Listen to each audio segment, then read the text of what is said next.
Hello student, myself me Shamli Rane, senior lecturer at Shri Pushpasinh Sawant College of D Pharmacy. Today onwards I will guide the subject regarding the pharmaceutical jurisprudence. First see the first chapter of pharmaceutical jurisprudence, that is pharmaceutical legislation in India.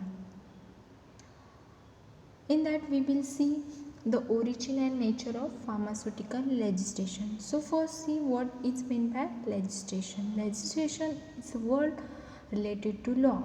Law intended for regulation and control of various aspects of life. These aspects might be social, economical and political. We all of you know what is meant by law. Law is related or law is intended for to control regulation of social, economical and political aspects. Means तुमच्या ज्या सामाजिक, आर्थिक किंवा राजकीय जे काही aspects आहेत त्याचं रेग्युलेशन आणि त्याचा कंट्रोल करण्यासाठी कायद्याची सुरुवात झाली. The pharmacy is one of the profession. The pharmacy profession is related with the healthcare system. So that may be control or regulate is very important. That's why pharmaceutical legislation is implemented. Pharmaceutical legislation, it is mixed legislation which overlapping covers both social and economical aspects. Pharmaceutical legislation मध्ये social आणि economical जे pharmacy प्रोफेशनच्या निगडीत जे aspects आहेत ते cover केले जातात. Next, history of pharmacy legislation in India. In the earlier part of 20th century there was practically no legislative control on drug as well as on the profession of pharmacy. म्हणजे 20व्या शतकात कुठचंही अशी legislation किंवा law नव्हता जो की overall pharmacy प्रोफेशनला कंट्रोल करेल.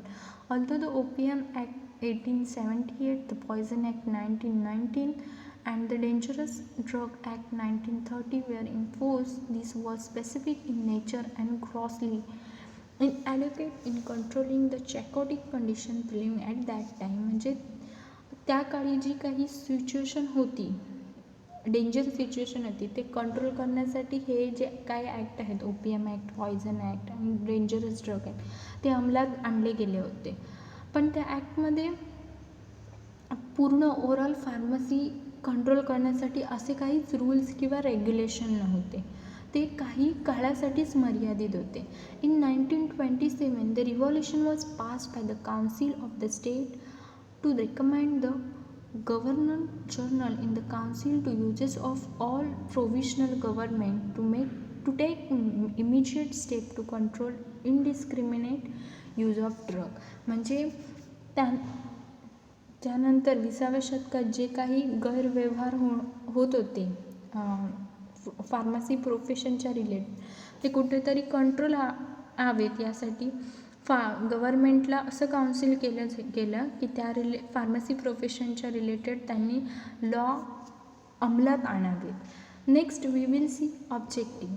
The first main objective is to promote health care system by regulating the manufacture, supply and distribution of good quality drug. म्हणजे main purpose of legislation is to ensure that the patient receives drug of required quality, tested and evaluated for safety as well as efficacy for their intended use. म्हणजे main objective काय आहे pharmacy legislation अंमलात आणण्याचं, तर जो काही patient आहे किंवा जो काही ड्रग कन्झ्युमर आहे त्याने जो ड्रग रिसीव केला आहे तो ड्रग चांगल्या क्वालिटीचा असला पाहिजे, तो इव्हॅल्युएट केलेला असला पाहिजे आणि तो त्या पेशंटसाठी सेफ असला पाहिजे.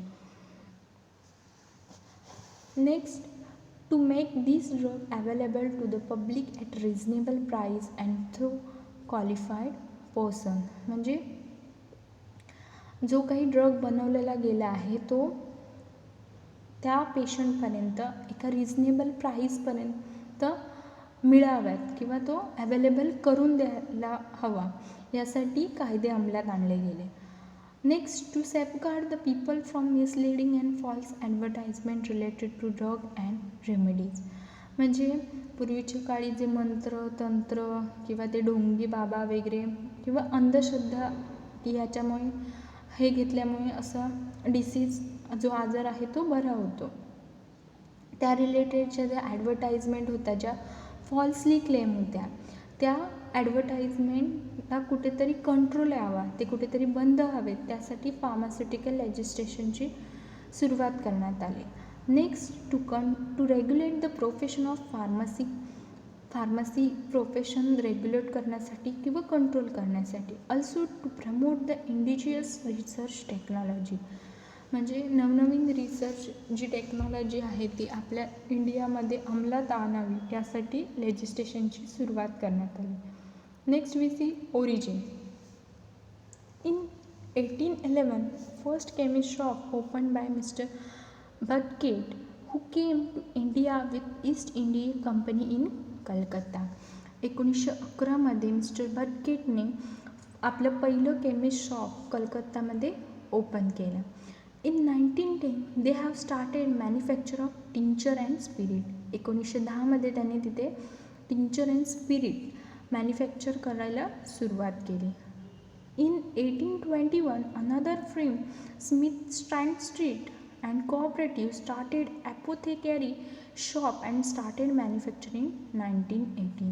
त्यानंतर स्मिथ स्ट्रँड आणि त्यांच्या कोऑपरेटिव्ह जे काही पर्सन आहेत त्यांनी ॲपोथेकरी शॉपची सुरुवात केली आणि तिथे मॅन्युफॅक्चर करायला सुरुवात केली.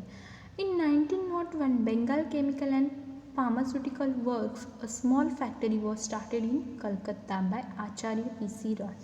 त्यानंतर आचार्य पी.सी. रॉय यांनी 1901 बेंगाल केमिकल अँड फार्मास्युटिकल्स वर्कची स्थापना केली. ही स्मॉल फॅक्टरी होती किंवा स्मॉल इंडस्ट्री होती. In 1903 professor T K Gajjar open small factory at Parel for the development of pharmaceutical units and Alembic chemicals work limited at Baroda. त्यानंतर प्रोफेसर टी के गज्जर यांनी एका स्मॉल फॅक्टरीची निर्मिती केली.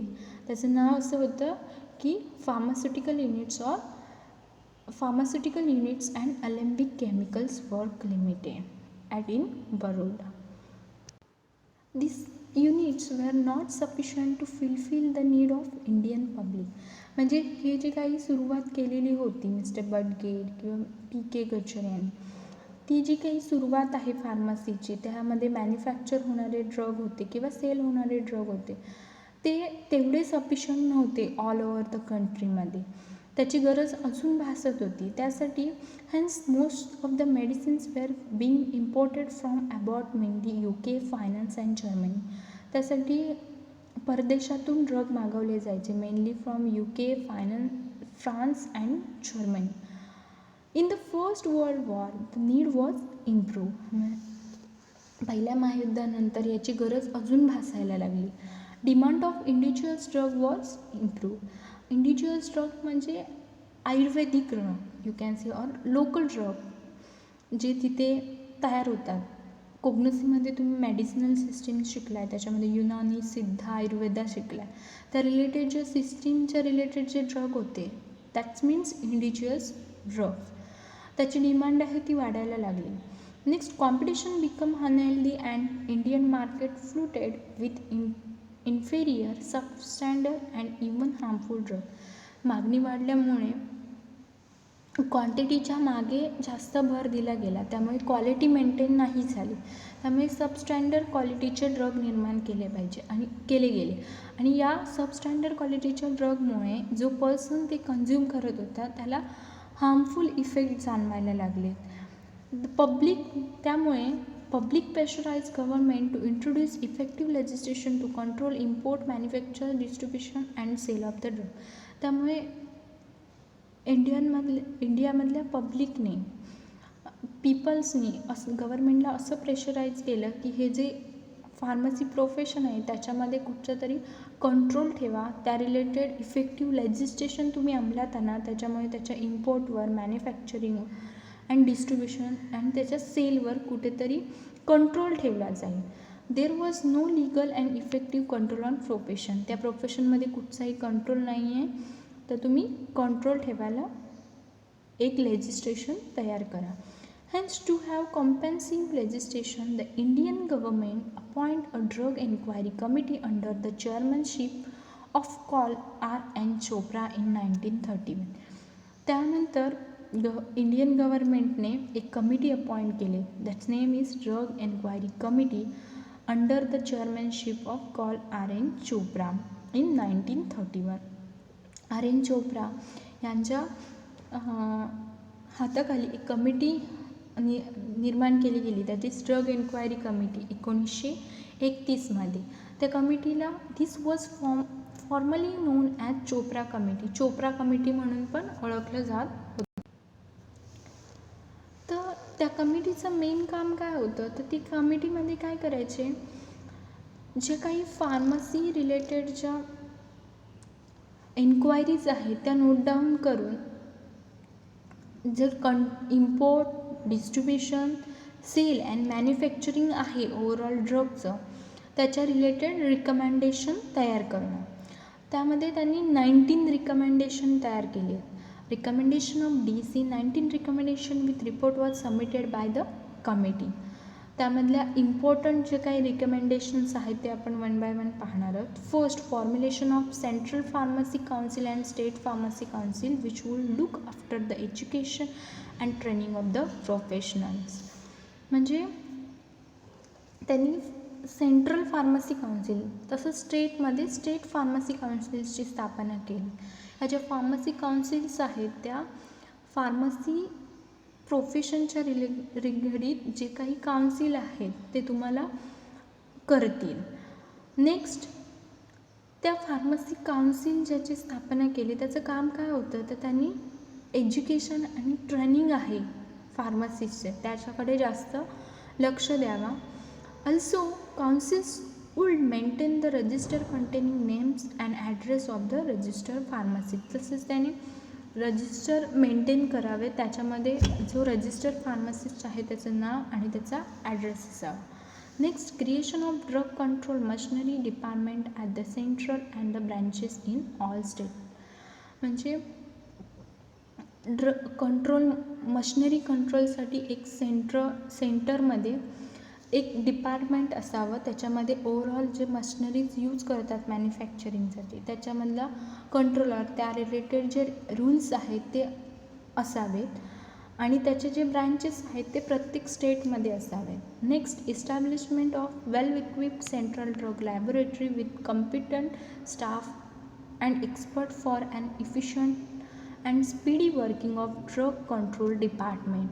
त्यानंतर त्यांनी एका सेंट्रल ड्रग लॅबोरेटरीची, that's is nothing but CDL laboratory, central drug लॅबोरेटरीची स्थापना केली. ती वेल इक्विप्ड होती, त्याच्यामध्ये competent staff all well educated staff होता, त्याच्यामध्ये डिफरंट एक्सपर्ट होते आणि ते जे एक्सपर्ट आहेत त्यांचं काम हे खूप फास्ट होतं, त्याच्यामुळे ओव्हरऑल ड्रग डिपार्टमेंटवर कंट्रोल ठेवला जात होता. आणि त्या सेंट्रल ड्रग लॅबोरेटरीच्या under small laboratories would work under its guidance. Small laboratories काम करत होत्या.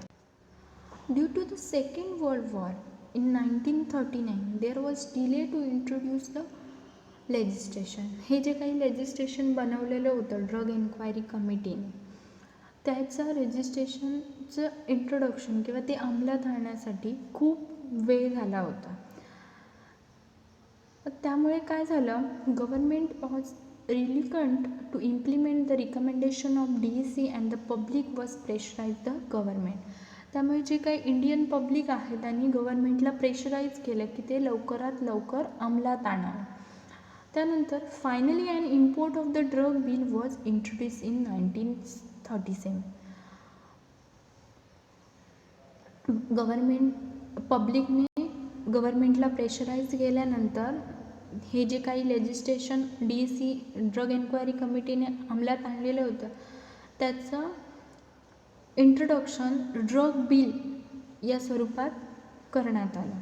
This bill deals with only import of drug and manufacture and sale of drug was not included. म्हणजे हे जे काही बिल आहे ते नक्की कशाच्या रिलेटेड काम करते किंवा कशाच्या रिलेटेड त्याच्या रूल्स आणि रेग्युलेशन आहे ते इन्क्लूड केलेलं नव्हतं. Next, committed for the government to include all these aspects as a result in 1940. म्हणजे तिथे स्पेसिफिकली इन्क्लूड केलेलं नव्हतं ड्रग बिलमध्ये, ते इम्पोर्टशी आहे, मॅन्युफॅक्चर किंवा सेल्सशी निगडीत आहे किंवा डिस्ट्रीब्युशनशी निगडीत आहे. त्यानंतर गव्हर्मेंटनं असं फोर्स केलं कमिटीला की ते कोणत्या निगडीत आहे हे सगळं एका इन्क्लूड करावं त्या ॲक्टमध्ये किंवा त्या बिलमध्ये.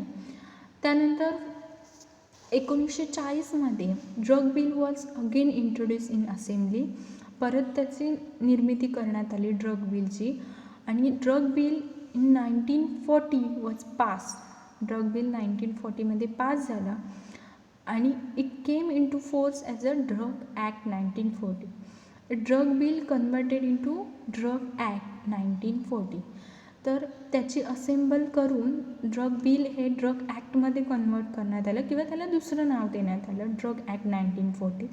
Letter on it was amended many times and at present the act cover provisional related to drugs, cosmetics, Ayurvedic, Unani and homeopathic medicines. त्यानंतर त्यामध्ये खूप काही बदल करण्यात आले आणि त्यानंतर त्यामध्ये अशा प्रोव्हिजन्स अंमलात आणल्या गेले की त्या प्रोव्हिजन रिलेटेड टू ड्रग्स असल्या पाहिजेत, cosmetics, Ayurvedic, Unani and homeopathic medicine आहेत. Next, the present drug and cosmetic act is an improve version of drug act 1940. म्हणजे आता तुम्ही ज्युरिसमध्ये ड्रग अँड कॉस्मॅटिक ॲक्ट शिकणार आहात. तो ॲक्ट म्हणजेच न्यू व्हर्जन आहे ड्रग ॲक्ट 1940चं. त्या ॲक्टचा मेन ऑब्जेक्टिव्ह काय आहे? Objective of this act to control import, manufacture, distribution and sale of drug and cosmetic. Central government has made many rules for the same and presented it as a drug and cosmetic rule 1940. Central गव्हर्नमेंटने त्या related खूप काही rules बनवले आणि ते present केले as and drug and cosmetics rule 1940. This act and rules were amended from time to time. म्हणजे हे जे काही ॲक्ट्स आहेत किंवा हे जे काही रूल्स आहेत ते जसजसे फार्मसी प्रोफेशनमध्ये नवनवीन गोष्टी आल्या गेल्या किंवा फार्मसी प्रोफेशनमध्ये जसजसे चेंज केले गेले तसतसे हे रूल्स आणि जे काही ॲक्ट सांगितलेले आहेत तो चेंज होत गेला. Next we will see scope of pharmaceutical legislation in India. In that first scope is it is related with the legal system which regulate the conduct of pharmacy business and practice of profession of pharmacist. Pharmaceutical legislation is related with legal system. Pharmaceutical legislation हे legal system ची related आहे. ते regulate करतं pharmacy business and also profession of pharmacy. Next, a true understanding of all laws pertaining to pharmacy is essential and all legal aspects must be satisfied by those who wish to practice of pharmacy business.